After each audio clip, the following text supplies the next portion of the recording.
我是大脸喵。那平时在制作模型的时候，经常会开启动态笔刷尺寸。它的作用呢，就是笔刷尺寸会随着视角的缩放而去改变，从而保障画在模型上的笔触的大小呢都是一样的。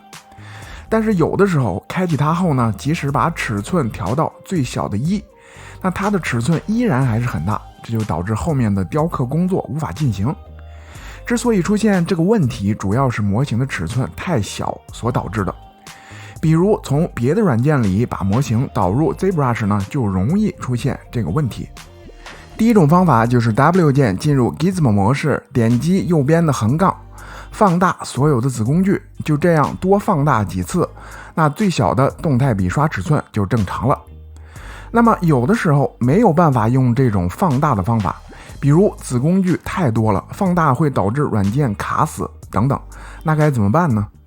双击左侧的侧边栏，把首选项拖到这边来，打开绘制这个选项，动态笔刷缩放的数值给个 0.2， 动态笔刷的尺寸呢就比刚才小了很多，也就是说可以通过修改这个数值来改变动态笔刷的最小尺寸。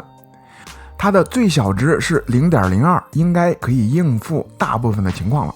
那用这种方式呢，就不需要去缩放模型了，并且还非常快速的就解决了这个问题。能力一般，水平有限，希望能帮助到你。这期的分享就到这里，感谢观看的你，我们下期见。